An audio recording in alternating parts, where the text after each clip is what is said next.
Hello, Boston.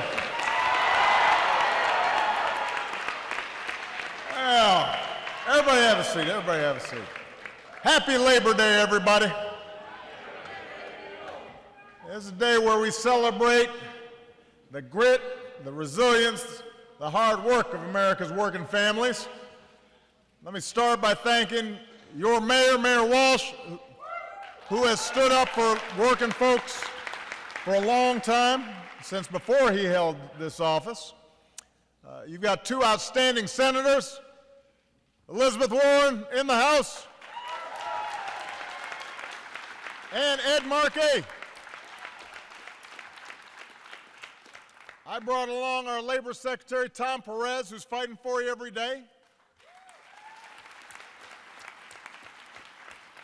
I know we must have some other members of Congress here. I love them.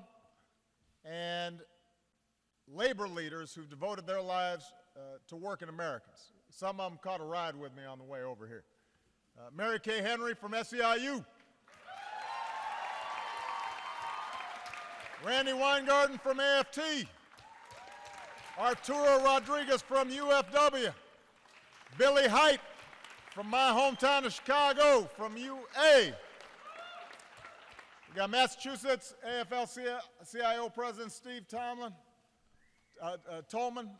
And give it up for Rich Rogers and everybody from Greater Boston Labor Council for hosting this great breakfast.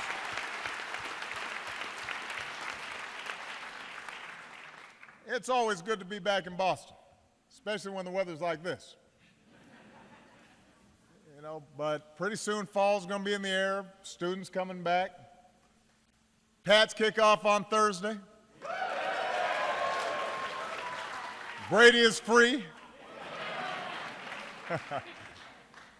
And I've got a lot of good memories about this city. As we were driving up past the Commons, I was thinking about when I was a student here. Truth is, I was in the library most of the time, so I didn't get to have as much fun as I should have. A couple years ago, I stood with you as you showed the world that no tragedy can compete with Boston Strong. Then there was that and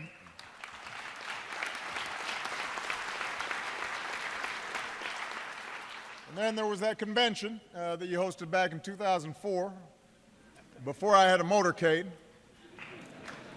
Traffic from Logan was a little tougher back then. But you were kind enough to give a warm Boston welcome to an unknown state senator with a funny name. And it's been 11 years since then. I have added a few gray hairs. I've earned every one of them. Oh, see there? I'm sorry, what was that? There you go.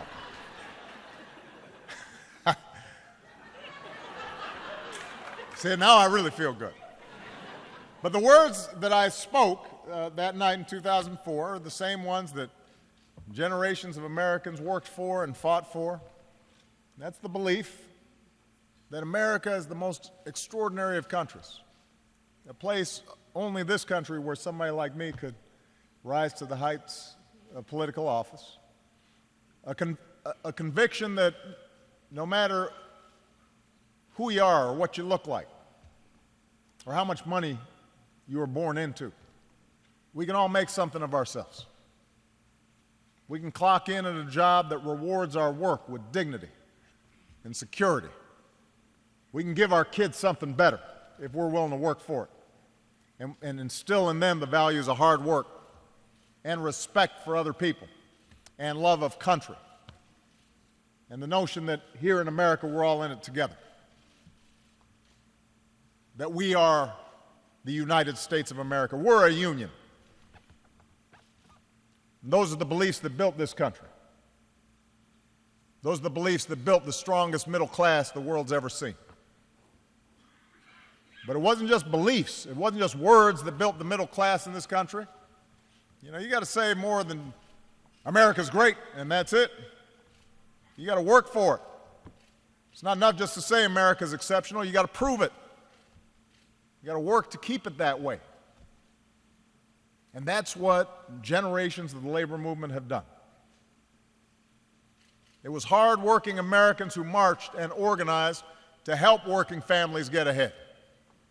It was hard-working folks who demanded not simply a bigger paycheck for themselves, but more security for the folks working next to them, too. They were the ones who were out in the cold on picket lines. They were the folks who were dealing with the Pinkertons. They were the folks who sometimes got beat or got fired for organizing, got threatened, and stood up for an idea that everybody deserves a fair shake. And those folks, your parents, grandparents, great-grandparents, they're the ones who gave us the 40-hour work week. They're the ones who gave us overtime and the minimum wage and all kinds of things that folks now take for granted. It was those fights that gave us health insurance and Social Security and Medicare and retirement plans. All those gains are union-made. They're stamped with the union label. They're what we celebrate today.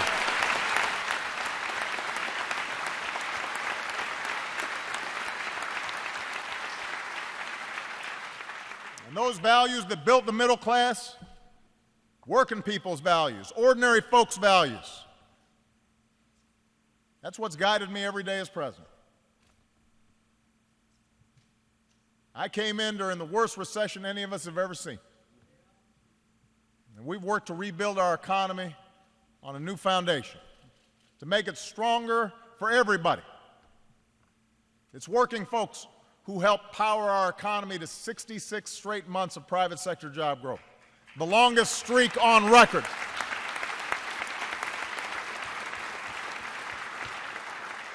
5.5 straight years, 13.1 million new jobs overall, the lowest unemployment rate in 7 years.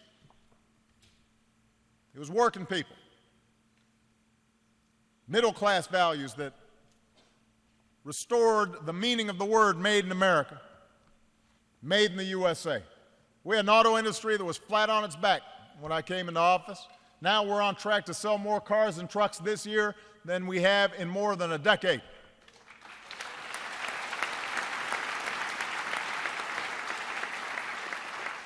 American manufacturing had been declining for a decade.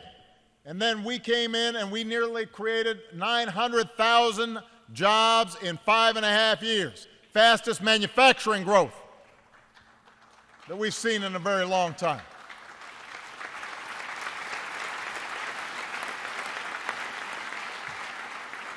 When I came into office, business leaders said the best place to invest was in China.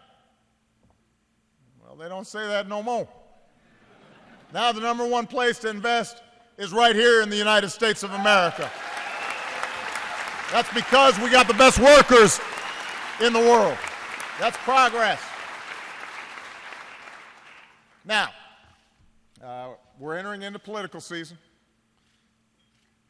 I'm so glad I'm not on the ballot. But it's political season. It starts earlier and earlier, and so now we're starting to hear a lot about middle-class values. Everybody wants to talk about the middle class. But some folks seem confused about what exactly that means. So let me provide a refresher course. For me, for us, middle-class values means providing tax cuts to 98% of Americans, but then asking the top 2% to pay a little bit more. That's helping middle-class families. For us, middle-class values means protecting Main Street from another crisis with the toughest Wall Street reforms in history that your senators helped to make happen. It means reforming student loans and increasing Pell Grants so every kid can afford a college education. And we've got to keep working to make 2 years of community college free for everybody who's willing to work for it.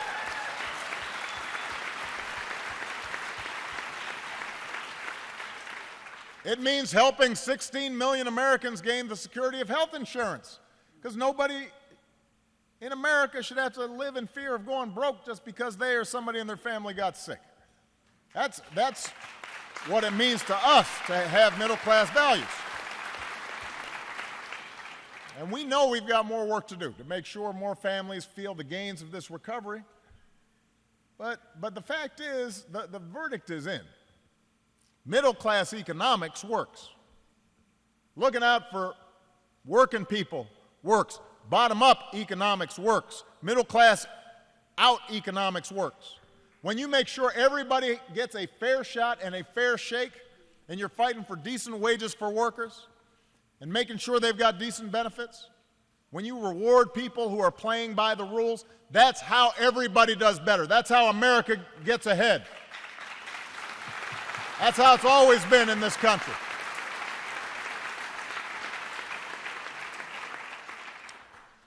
Unfortunately, there are some folks in Washington, and some folks who are trying to get to Washington, who don't want to face these facts. No matter whether we're supporting working families or signing up folks for health care or anything else that we do, we keep on hearing back from them, oh, you're going to destroy jobs. You're going to destroy business. You're going to crush freedom. You can't have a minimum wage for people. It's bad for business, bad for jobs.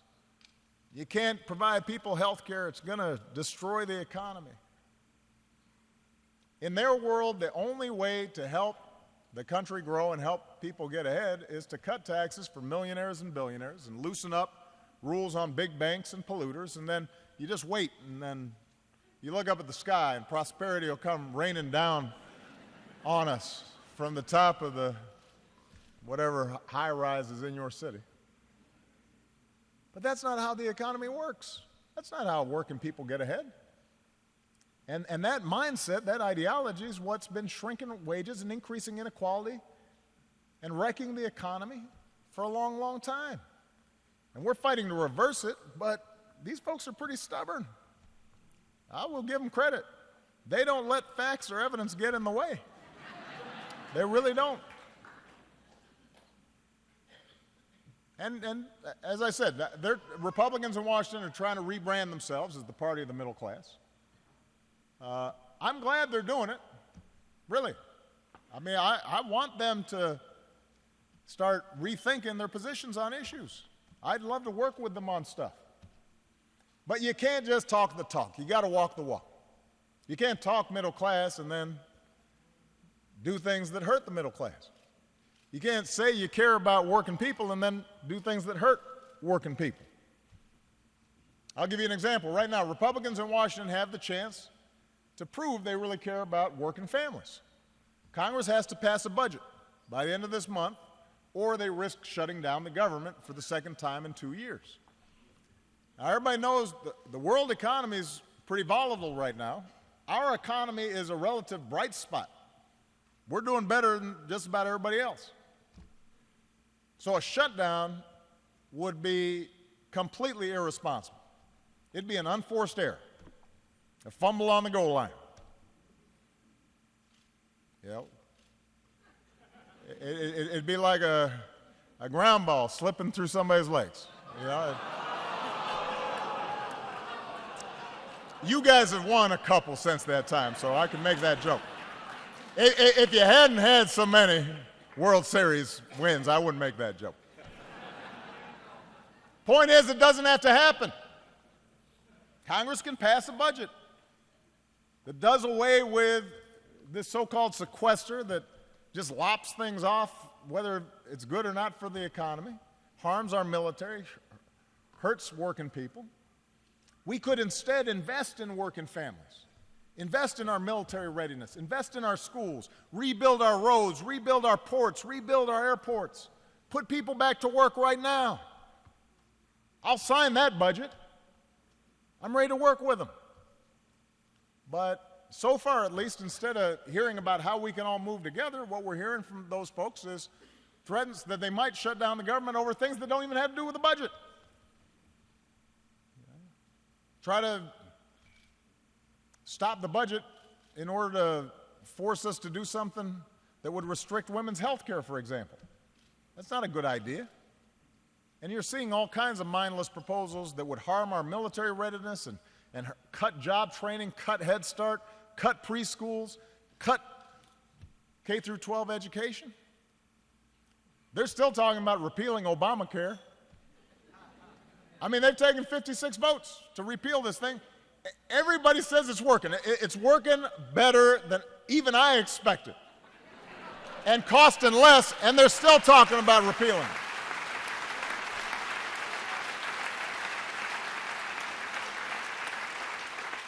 And what we're seeing from them is this constant war against unions, a constant attack on working Americans by weakening worker protections, undermining workplace safety, gutting your ability to save for retirement, preventing you from forming a union.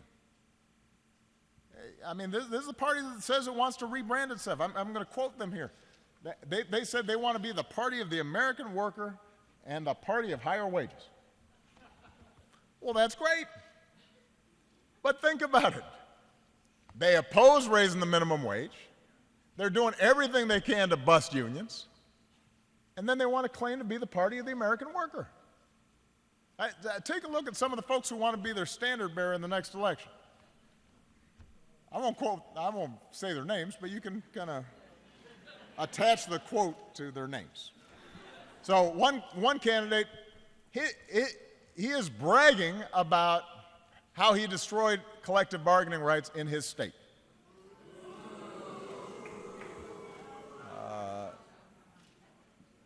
And says that busting unions prepares him to fight ISIL. I didn't make that up. That's what he said. Really? A whole bunch of them are hoping to make right to work the law of the land. They think that's the answer to economic prosperity. You had one who blamed unions for the women's pay gap. Think about that. So if there were no unions, then suddenly women are all going to be paid equal? These are the same folks who fought against equal pay legislation in Congress. And then there was the guy, these guys are running for office. They're running for the presidency, who said a union deserves a punch in the face. Really? Tell me how you really feel. It reminds me of something our old friend Ted Kennedy used to say. What is it about working men and women that they find so offensive? Why are they so mad about folks just trying to make a living, keep a roof over their heads, go to work every day, look after their families, rebuild their community? Why are you mad about that? These are the folks who built America. These are the folks that allowed businesses to prosper. Why are you attacking ordinary people who are just out there trying to do their jobs? I've said it before, I'll say it again. If I were looking for a good job that lets me build some security for my family, I'd join a union.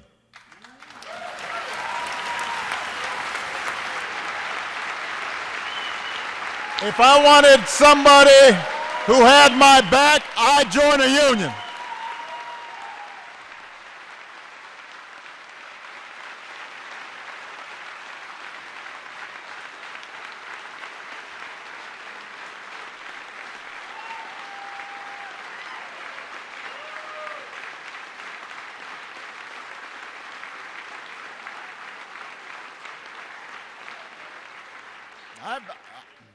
I travel a lot. I've been to countries that don't have unions, that prohibit unions.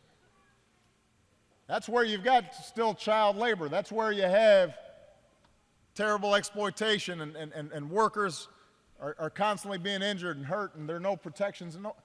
And that's true for everybody because there's no union movement. Even Brady's happy he's got a union. They had his back. So you know, if Brady needs a union, we definitely need unions.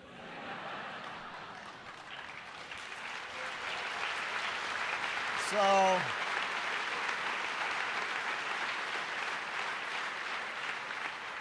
because the fact of the matter is, even kids understand this. you're stronger when you stand together. And a job's about more than a paycheck. Employees are more than just cogs in the wheel. They're moms and dads with dreams for their kids. They're folks who pick up the extra shift to help out another worker, who's in a jam. They're folks who are trying to save for retirement after years of sacrifice. Folks who clock in every morning and stay late to make sure the job's done right, and then donate some of that hard-earned money to their church or their YMCA. There's a pride and there's a dignity inherent in any job, whether you've got the security of a union or not, but a union will help express that dignity and that sense of voice in what you do every single day. And I believe that all workplaces should reflect the worth and the dignity of our working families. That's why we fought for worker safety. That's why we fight for the right to organize. That's why we're hosting a White House summit on worker voice next month, to make sure that working Americans share in the blessings of this country, and why people who aren't in unions right now need to understand why unions are so important. That's why last summer we hosted a working family summit to talk about issues like higher pay and fair pay and child care and workplace flexibility and paid leave. These things aren't just good for working women and working families, they're good for business too. They're good for the economy as a whole. Now, the good news is, for the past couple of years, working in concert with great members of Congress, like Ed and Elizabeth, we've taken steps to address some issues facing working families. And we've had the cooperation of governors and mayors in a lot of places. 17 states, about 30 cities, have answered the call to raise the minimum wage. I raised wages for federal contractors.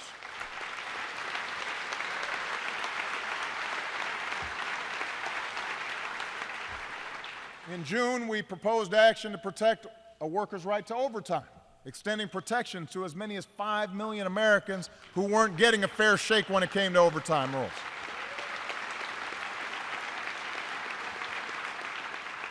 It's a pretty straightforward proposition. If you're working harder and longer, you should get paid for it. I believe that you should be able to talk openly about how much you get paid to make sure everybody's getting paid the same. That's how we know if there's unfairness in the workplace. That's something Lilly Ledbetter had to deal with and helped contribute to the pay gap.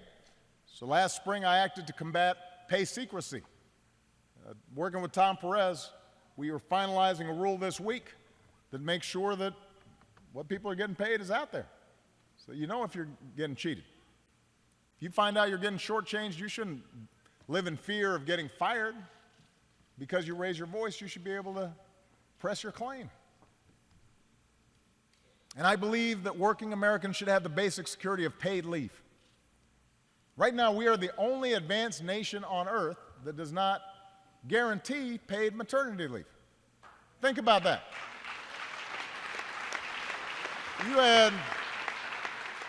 One study found that nearly 1 in 4 working moms return to work within 2 weeks of childbirth.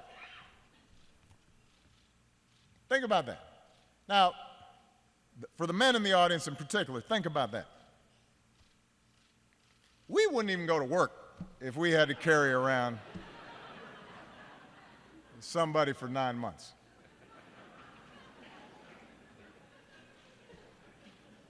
The human race would evaporate. We couldn't even take it.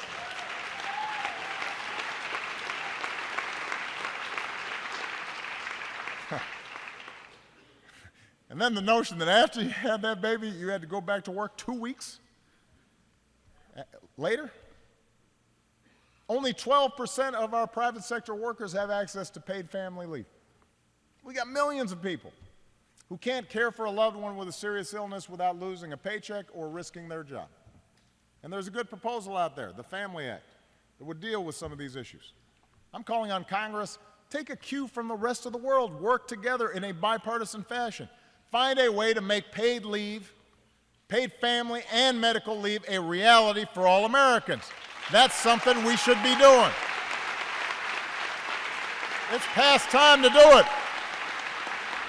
It'll be good for business, not bad for business.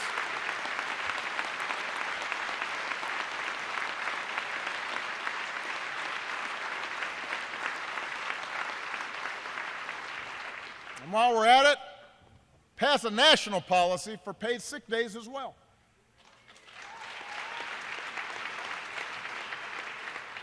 Right now, about 40% of private sector workers, 44 million people in America, don't have access to paid sick leave. You've got parents who have to choose between losing income or staying home with their sick child. You have victims of domestic violence or sexual assault who can't seek medical attention or counseling because they might have their pay docked. Let's face it, nobody wants a waiter who feels like they have to come to work when they're coughing or contagious. But if they don't have sick leave, what are they going to do? They've got to pay the rent. That's not good for anybody. Now, unfortunately, only Congress has the power to give this security to all Americans. But where I can act, I will. And by the way, I just did. As we were flying over here, I signed a new executive order requiring federal contractors to allow employees who work on our contracts to earn up to 7 paid sick days a year.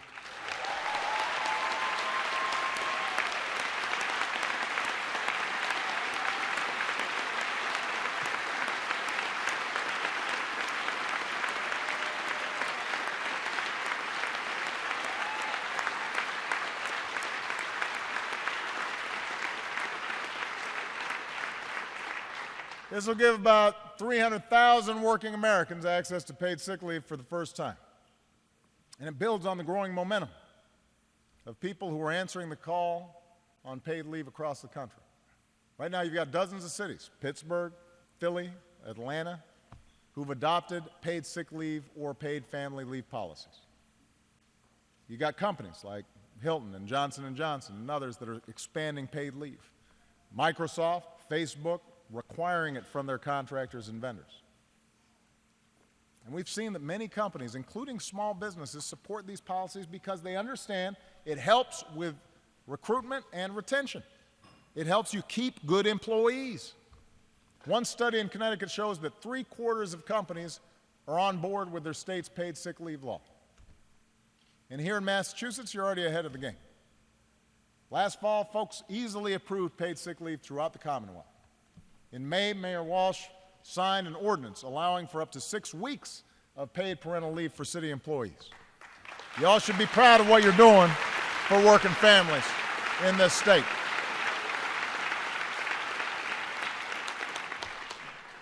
But, you know, that's not a new story here in Massachusetts. Y'all have always been a little ahead of the curve. Almost 2 centuries ago, there were the Mill Girls up in Lowell, the nation's first union of working women. Folks in Boston helped lead the way to an 8-hour workday. Generation by generation, from the textile and trolley workers to the hotel and parking workers of today, hardworking men and women, like all of you in this Commonwealth, have stood up for working families. And what's been true in Massachusetts has been true all across the country. You understand that we're stronger together than when we're apart. When we are together, we carry each other up to heights we can't reach on our own. And that's what we honor every day on Labor Day. And whenever I'm with you, I'm optimistic about America.